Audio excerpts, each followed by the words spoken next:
Risky യൂസാണ്, അപകടകരമായ ഉപയോഗം. നമുക്കറിയാം, ഈ കഞ്ചാവ് അല്ലെങ്കിൽ മദ്യം, മറ്റു തരത്തിലുള്ള ഡ്രഗ്സുകൾ ഉപയോഗിച്ച് വാഹനം ഓടിക്കുക, അത് അവനവനെ തന്നെ അപകടത്തിലാക്കും, മറ്റുള്ളവരെയും അപകടത്തിലാക്കും. അങ്ങനെ പല സാഹചര്യങ്ങളും സൃഷ്ടിക്കും. ചിലപ്പോൾ നമുക്കറിയാം, അപകടമായിട്ട് മദ്യപിച്ചിരിക്കുമ്പോൾ വണ്ടി ഓടിച്ചു കഴിഞ്ഞാൽ ഇവിടെയൊക്കെ ജയിലിൽ പോകേണ്ടി വരും, അല്ലെങ്കിൽ അവരുടെ ലൈസൻസ് കുറേ കാലത്തേക്ക് ബാൻ ചെയ്യും. ചില അപകടങ്ങളെല്ലാം ഉണ്ടാകുന്നത് ചിലർ വാഹനം പിടിച്ച് മരണത്തിലേക്കോ അല്ലെങ്കിൽ അപകടകരമായ ഒരവസ്ഥയിലേക്കൊക്കെ പോകുന്നത് കാണാം. നമ്മുടെ നാട്ടിലാണെങ്കിൽ പല പല പ്രശ്നങ്ങളിപ്പോൾ പത്രങ്ങളിലെല്ലാം വായിക്കുന്നുണ്ട്. അത് ഒരു റിസ്കി യൂസ് കൊണ്ടാണ്. ഇതിന് പിന്നിൽ ഒരു സബ്സ്റ്റൻസ് യൂസിൻ്റെ ഘടകമുണ്ട്. പലപ്പോഴും വെടിവെപ്പും അപകടപരമായിട്ട് ബൈക്ക് ഓടിക്കലും ഒക്കെ നമുക്ക് കാണാവുന്നതാണ്.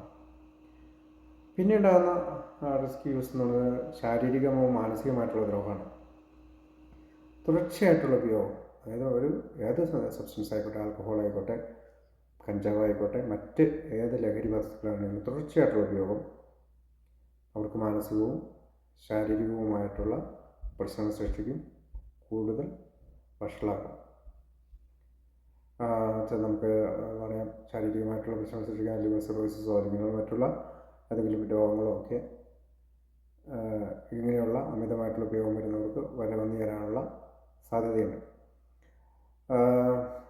പലപ്പോഴും നമ്മുടെ പല മരണങ്ങളുടെ പിന്നിൽ ഇത്തരം സബ്സ്റ്റൻസ് യൂസ് ഡിസോർഡർ ആണെങ്കിൽ പോലും അത് മറച്ചു വയ്ക്കുകയാണ് പതിവ്. അതായത് കുടുംബപരമായിട്ടോ വ്യക്തിപരമായിട്ടുള്ള അഭിമാനത്തിൻ്റെ എല്ലാം പേരിൽ പലപ്പോഴും അത് മറക്കപ്പെടുന്നുണ്ട്. അതായത് ഇന്നയാൾ മദ്യം കഴിച്ചിട്ട് മരിച്ചു എന്ന് ആരും പറയാറില്ല, കഞ്ചാവ് കഴിച്ചിട്ട് മരിച്ചു എന്ന് ആരും പറയാറില്ല. നമ്മൾ മറ്റുള്ള കാരണങ്ങളാണ്, ഒന്നുകിൽ കിഡ്നി ഫെയിലിയർ അല്ലെങ്കിൽ ലിവർ ഫെയിലിയർ, അങ്ങനെയുള്ള മറ്റ് കാരണങ്ങളാണ് സാധാരണ നമ്മൾ പറയാറ്.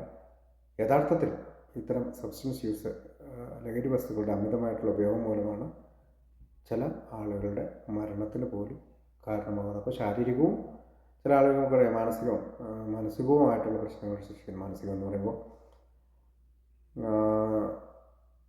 പൊതുസമൂഹത്തിലുള്ള വില നഷ്ടപ്പെടുക, ചിലരെല്ലാം മദ്യപിച്ച് വഴി കിടക്കുന്നു, മറ്റുള്ളവരുമായിട്ട് വഴക്കുണ്ടാക്കുന്നു, ഒച്ചപ്പാടുണ്ടാക്കുന്നു, പോലീസ് സ്റ്റേഷനിൽ പോകുന്നു, ജയിലിൽ കിടക്കുന്നു. ഇതൊക്കെ നമുക്ക് അറിയാവുന്ന കാര്യങ്ങളാണ്. അപ്പോൾ റിസ്കി യൂസാണ് മറ്റൊരു ഘടകം, ലഹരി വസ്തുക്കളുടെ ക്രമക്കേട്, ഉപയോഗത്തിലുണ്ടാകുന്ന ക്രമക്കേട് കൊണ്ടുണ്ടാകുന്ന പ്രശ്നം.